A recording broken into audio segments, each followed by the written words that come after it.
Okay, I'm gonna put a different hat on now. Let's see. Oh yes, I'm in charge of this now.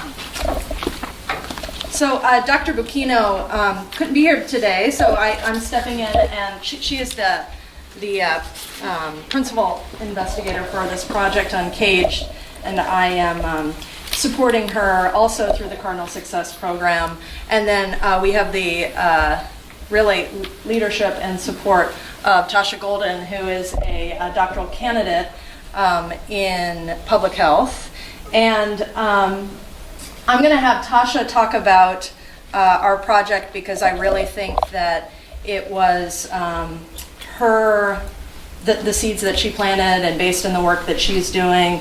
And I view the faculty members who are on this project as really supporting her work. And so I'm going to have her step in and take over. Thank you.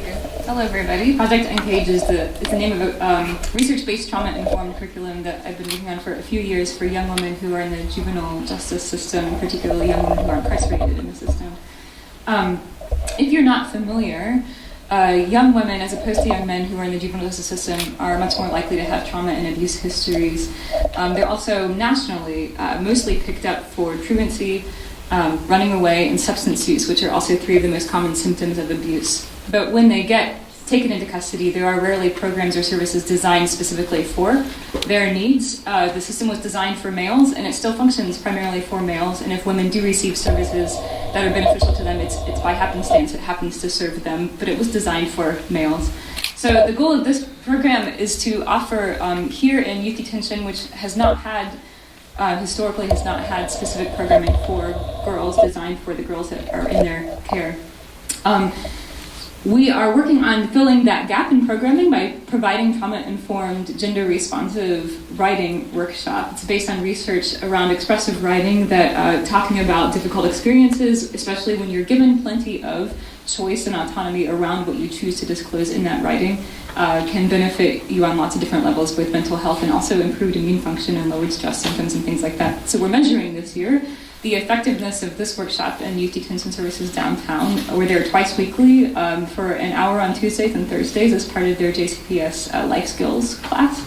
And we're also measuring how does this program, mainly measuring how are the girls doing. So they take a version of the adverse childhood experiences screening on their very first day, but then also after that we are just kind of checking in on their stress levels, and then resilience symptoms also. So things like how much do you agree with I'm creative or I am lovable and stuff like that.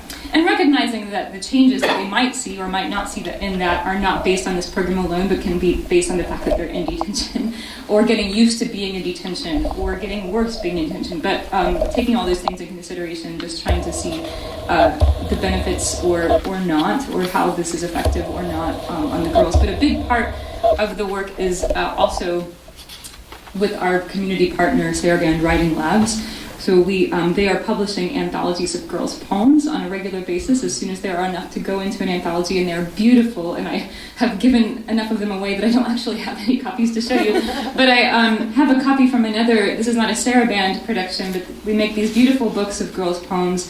The idea being that they receive one, but also we give them out to local and state legislators, city council members, community organization leaders, as a way, like, it's sort of like photo voice. You have a different way of spreading a similar message, right? You see something a certain way, it builds empathy or it builds a certain response. When people see girls' poems on a page, they give it the time of day and they take a listen. So in the spirit of that, I wanted to share a young woman named Kaylee wrote a poem Tuesday that she gave me permission to share. She did not know that May is National Mental Health Awareness Month, but she happened to be writing about depression. And she wrote, I am depression. I dress in pain. I only ever cause misery. People don't usually realize that I'm a lot more complicated than just sadness. My job is to give a sense of hopelessness. Sometimes I go on vacation when my victims take their meds, but the worst is when nobody cares.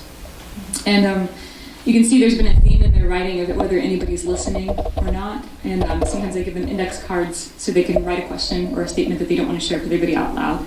And this was one of the ones that I got. If I don't believe in God, is anybody listening to me? And the goal of this work is also to make sure that somebody is listening.